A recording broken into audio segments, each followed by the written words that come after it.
let's get into game changers. Let's talk a little video game action. Episode. Let me pull my notes up first and foremost because I wrote notes because I forget things all the time. Every single fucking time we do something on the show, and I'm like, yeah, let's talk about that, and then we do 30 minutes, and I didn't even fucking say it. So I want to make sure. Here we go, up in the right here, and we were at episode 7. There we go. So, Sega. Can I just start off the back right here? Just at the beginning of this episode, I was very uncomfortable with the opening of this episode. Uncomfortable? Physically uncomfortable. Understood. He was just like, then you sit back, and you relax, and you take your video game, and you open up the package, and you give it a blow. No, stop. I'm glad you brought it up. Thank you. Instantly, I'm disconnected. No one's ever done that. He made it sound so erotic. But no one does that. You know what? Since we're on YouTube now, I'll fucking pose a question. I don't know if this end up being a clip or not, but okay. Put the comment. Who the fuck took a disc out the cartridge? By the way, not one that you've stored, okay? Right? One that you've just bought. You crack it open. That's what he said, right? You get the game. You open it up. You give it a blow. Who the fuck blew on the disc? I need to know. On an optical disc. Who blew on that disc? Never. Now, I'll tell you one thing that I did do that was a ritual that even my mom got into it, where when I would buy a new game, we would do this. Every time a new game come out, she would take me to GameStop. She would send me in there to buy my game. Sit in the car. We'd look at each other. We'd be like, ooh. And then I'd slowly peel the little tape that seals like the opening part. Sometimes you can cut it, but if you get a good peel on it, you can just like peel it off. And then I put my 2 fingers right on the center, right where you can just pop it right open, and I'd hold it up. See, now you're to my doing nose. it. No, oh yeah, no, this is good. I'd hold it up to my nose, and then Mom would be on the other side, and I'd be like, "All right, you ready?" And then 1, 2, 3, and I just crack it like an egg. Oh just my god! Crack it, and all of that plastic smell just comes rushing out. Oh, I don't think I'll ever get that smell ever again, man. I can't remember the last time I bought a physical copy of something. Here, I'm gonna do this. Hold on. You know how it goes. Pick out a game, pop it out of the case, give it a blow, then stare into that deep, data-rich black abyss with a yearning to unlock its fantastic world within. This, as you know, is the PlayStation. Oh my god! First of all, that sound. Pew! Whoa! That PlayStation Open. That PlayStation Open was that PlayStation 1 Open, yeah. Was the line between life and death. If you popped in a disc and that shit didn't happen, you're not playing nothing. Yeah, that's the thing, you're done. PlayStation players will know this too, right? When it would come on like that, and it would do like that, then it'll go do like something like that. If that went too long, your shit was scratched. You knew it was gonna freeze on the white screen. You wanted it did the white screen, and then it would make a noise, a certain sound when it like changed to the black screen. And if it lingered on the white one, you got to go get the toothpaste. Start rubbing it on he the said disc. Toothpaste. There it is. You got to fill in the cracks. That's old school. Well, that's what it sounds like this dude was trying to do. He was trying to get in between the cracks, man. Damn, you know what's crazy Your is that butt we're crack. talking about this like blowing into cartridges. Like we're talking about CDs, like we would normally talk about cartridges, and it's crazy to me. That blows my mind. I just found out that in Denver, Colorado, there's a 90s museum. Did you hear about this? Mm-mm. Yeah, it's a whole museum dedicated to stuff that was existing and people used in the 90s. Damn, where is it? Denver? It's in Denver, yeah. It's in Colorado. Oh my God. I don't know. I guess they're feeling nostalgic. Although Colorado, if it is what I hear about all the mountains and shit, I'm sure it's pretty cool. They ain't There's doing something about the word Colorado makes me feel like there's a lot of racism too, so it's not on the top of my list. Oh well, it's no Boston, I'll tell you that. Well, How does this sentence hit you? Sega PlayStation. They tried. They tried to hook me with that one. They put that shit out there. I was like, what does that mean? What are we about to get into? And I mean, if that's what we're talking about right now, that's the thing where I sat there and I really thought about that. Like, if they went, if Homie in Japan didn't egg that, what would be the future today? Well, Tom was Sonic right. With the powerhouse of Sony behind it at that time would have been fucking huge. Okay, it would have been huge. There's no doubt about that. But was it fucking with the plumber? I don't know. Nintendo is a giant, my boy. He's a giant. Not only just the access to Sonic, not only just like the disc and stuff, but the power of bringing video games and toys and amusement and all this merriment to the great state of Hawaii. All y'all motherfuckers thought we was headed to Japan. I love that little head fake they gave us. He was like, oh, we're going to wash up on the shores of Japan. Nope, we're going to Hawaii. I was like, ooh, Hawaii. Hawaii's nice this time of year. Hawaii is nice every time of year. Sega started off as a company called Standard Games, making slot machines for American military bases. And that's exactly where you should put slot machines. Military bases. I wasn't in the room, but I can assure you, if I had been, I'd have been like, I don't know about that. And then Congress said, yeah, I don't know about that shit neither. So they got rid of that shit quick. Because I know motherfuckers is getting jigged up in there. Move, I want to play. Nah, I'm playing. No, I want to play. And everyone's broke. And then that's it. Problems. Then they got bought over by the company in Japan. And that's when they became Service Games. Which for short, Service S-E Games G-A-S-E-G-A Sega. Now when they did this in the clip, they said, Sega! From the commercials. And they were like, oh, that was like the most infamous way that Americans knew Sega. Sega!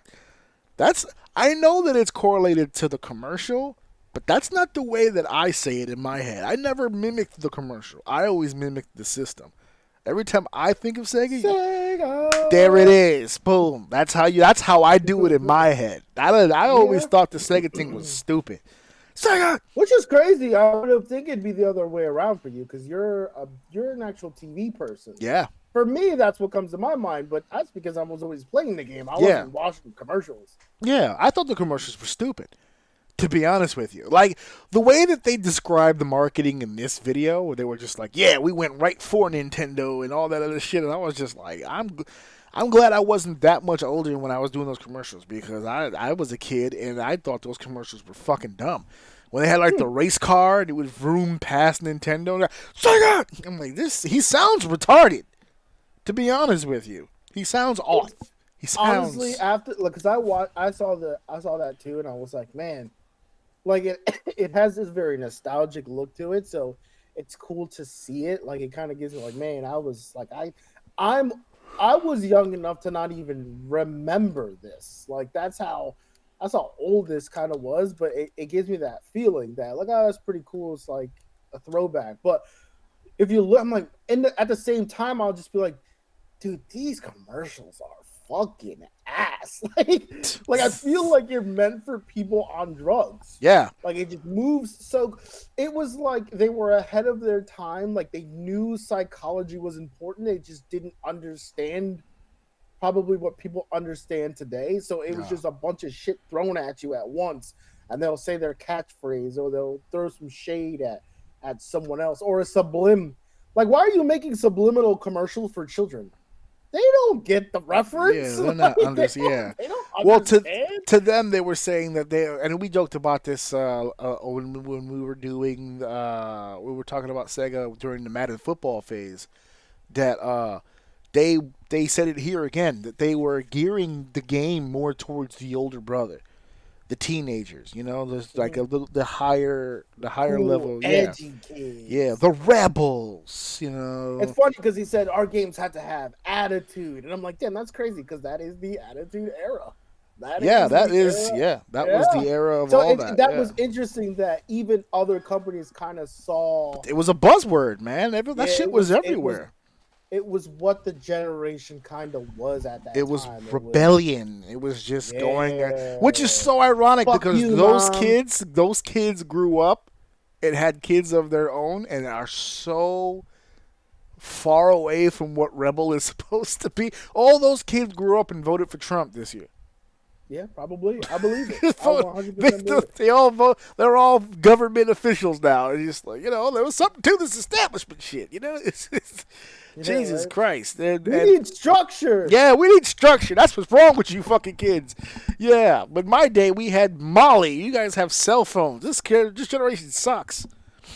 Anyway, yeah, that's pretty much what's going on with that. And then they were bought over by Gulf and Western, which was also the parent company that owned Paramount Pictures, so they were in good company. They had the finances. And they mentioned Pongtron, which we had mentioned again in one of the other games when we were talking about the crash of '83 and how all those rip-offs kind of killed the market. It was so funny to hear this episode when they said, when the crash in '83 happened, Sega just went back to Japan because there was no crash in Japan. Let that be known for the record, folks. Japan never fell off. Never fell off. America had an issue. Too much too soon. Japan was like, gimme, gimme, gimme. That's it. And Japan never fell off. They never had a crash. So they took their business over there. Tom Kalinske. I remembered him from when we did High Score. He was in High Score. The other documentary we saw about the video games, he was the one that had he wrote down the steps. Here they stated it. But in the High Score, he actually wrote down the steps. We're going to lower the price of the console. We need a mascot. We need someone to go after Mario. And then we're going to market against Nintendo. We're going to make fun of them. And we never got the other side of that. And the other side, not the Nintendo side, but I mean, he was the American VP of marketing and CEO of all this stuff. But the main hub and headquarters is in Japan. And I thought it was hilarious to hear that as aggressive as this motherfucker was, Japan hated it. They were like, oh, this motherfucker's crazy. You a rude motherfucker. They kept taking the money, but they didn't like the way the money was coming in. They were like, no, we'll take the check, but Jesus Christ, calm down. That's why I think him drawing the line at Sony was kind of fucking stupid, man. He let him get away with all this other shit. Yeah. Now here's the thing. I won't say it is stupid in that aspect. But if there's one thing about Japan, and Nintendo proves it, is that they understand a certain way of doing things, and they understand of keep it simple, stupid, and don't fix it if it's not broken. Those are concepts that I've noticed in like just across the board in the way they do business. It's like that's what they do. That's why Nintendo has the same motherfuckers that applied for a junior role is now like one of the CEOs of the company type of shit. Like you work for Nintendo, you don't leave. You die there. Yeah. You go to that job forever. You can't leave if you want to leave. You live here now. They're just very consistent with their practices. So it doesn't shock me that they didn't want to involve someone else. Especially, if I'm not mistaken, Sony is an American company, right? Sony is based in America? No, that was also Japanese, Sony. Oh, Sony was. Okay, yes. Okay. Yeah, so even worse. I don't know. I understand why you're like, okay, enough is enough. Like, we're not doing that. You know what I mean? Because he didn't want to do the first thing. I forget exactly what it was, but he got up and walked away, and then he turned around and said, I told you can do what you want, so I'm going to keep my promise. He let that one slide. I forget which one that was for. But then on this one, he was like, nah, fuck that. You're not doing that. So, and like I said, with Nintendo and stuff like that, you can show their consistency. They like to do certain practices or whatever the case may be. So I think he kind of had that mentality when that happened. But I still think that joining teams with Sony would have been something fucking special, man. We would have gotten certain movies a lot sooner. You would have had a larger budget. and you would have had people more brains that probably made better decisions. Because didn't they say, like, what was it? One of the quotes was Sony just always did everything wrong. Yeah, Sony is a company that does everything wrong all the time. Everything wrong. So another opinion would have been helpful to, maybe give them a little bit more longevity, because at the end of the day, Sony's still kicking right now. And Sega is the one that pretty much got absorbed by Nintendo, if I'm not mistaken, for the most part, right? Because they're in like Smash and stuff like that. So they at least do business with them, that's for sure. Yeah. There's been some sort of crossing of the hairs there. We'll get more into that in the next episode. Fuck, do I have a fucking speech for you on the next one? I'm glad, because the next one I ain't gonna hold you, bro. It put me to sleep. Oh, it's okay. So let's get finished with this one then. They also, they invented the Intellivision machine, and it was about right here toward the middle. Definitely at the end, it confirmed it. But right here toward the middle, when I started to realize something, did you pick up on this? Did these episodes get uploaded to Max in the incorrect order?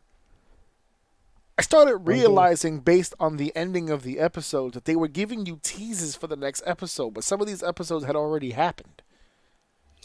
So I was like, oh. Yeah, some of the things was weird. I remember they said something about Madden. I don't remember if it was at the end, but it felt like it was the lead up to the Madden episode, but then they no longer talked about fucking Madden. Yeah, because the Madden episode happened earlier. They did. They teased it was like the first one.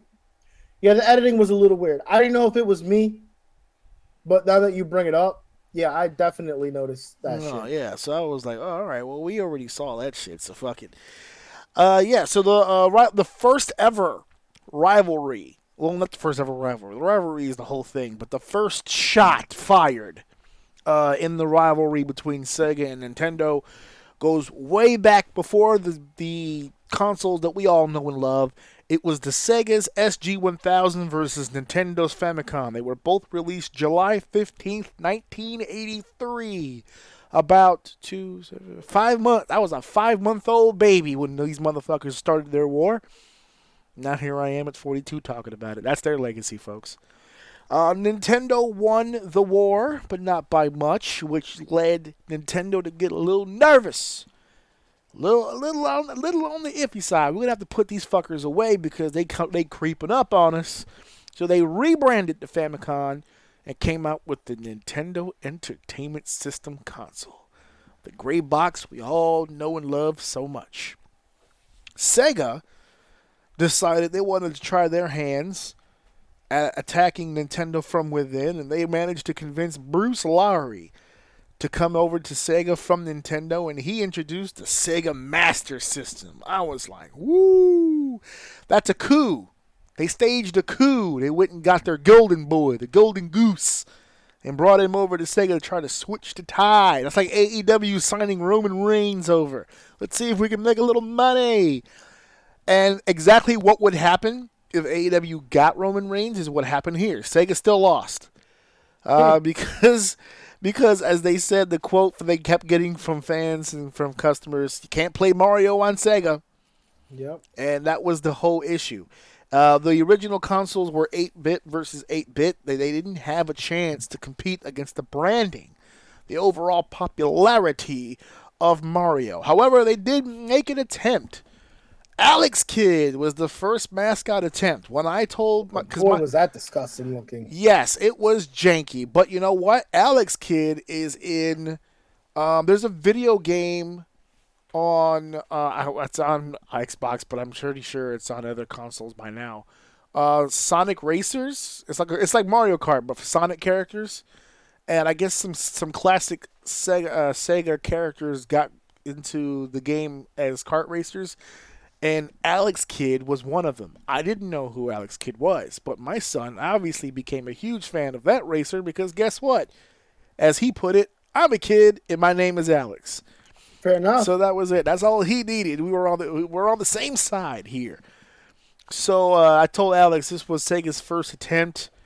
Did not do well, did not sell well, but that's all right. They kept on pushing. And they came up with another system called the Sega Mega Drive, But that branding didn't work out so well. So they said, you know what? We'll give it a fresh coat of paint. Let's call it the Sega Genesis. And folks, history was made. Because the 16-bit Sega Genesis was the shit.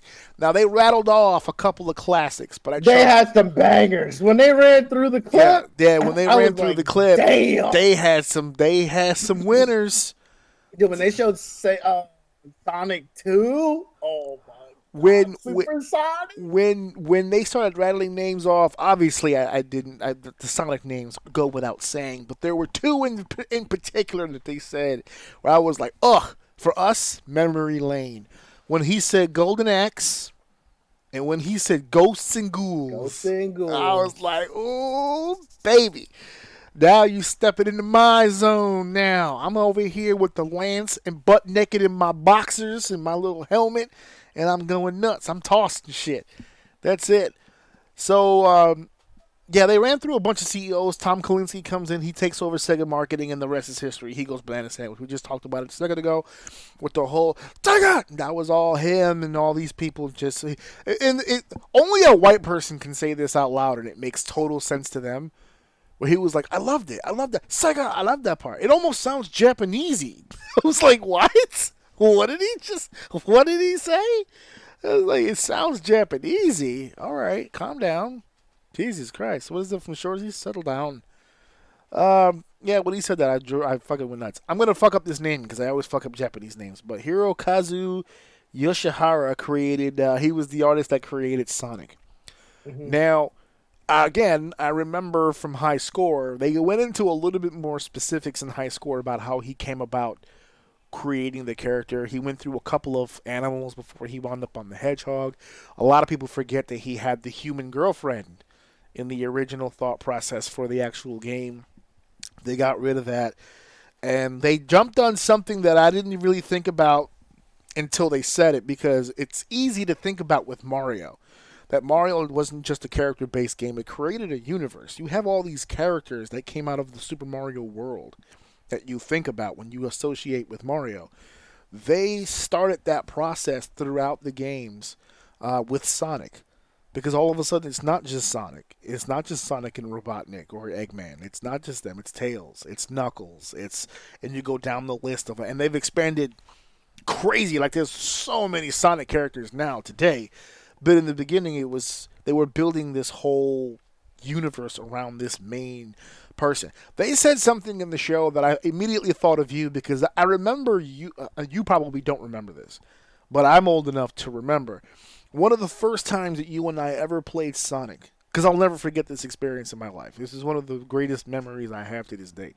But me and you, and this again is an inside story, so if you're listening to this, you're not going to get the details, but our father had weekend visitation with us when we used to live in Connecticut. He lived in Windsor, Connecticut. And every now and then, he would take us to a neighboring town called Enfield.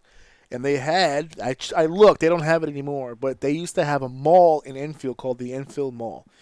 And I'll never forget that mall for as long as I live, because that mall, right at the center of it, had kiosks where you could play video games. You could play Nintendo, you could play Sega.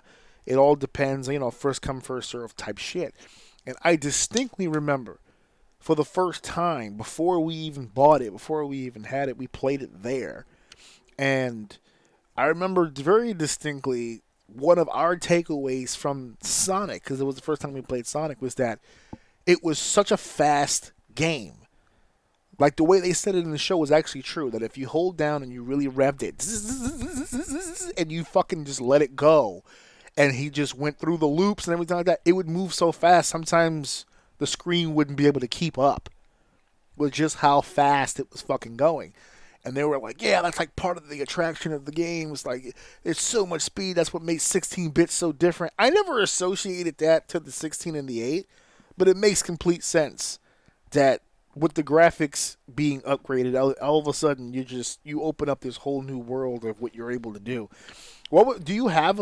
Like, what was your earliest memory of playing Sonic? Because we used to crush that fucking game. We were on that game all the time. I have a few memories with Sonic. One, the game Sonic 2. I remember I got in big trouble. This is probably the biggest trouble I've gotten, and like I would say it's up there. When I was supposed to be watching Wayne and she was in the walker, and I had just fucking got supersonic, and I didn't realize the door was open, so she walked out and fell down the steps in the walker. We've never let her forget that shit since. Yes, I make that walker joke in her house today.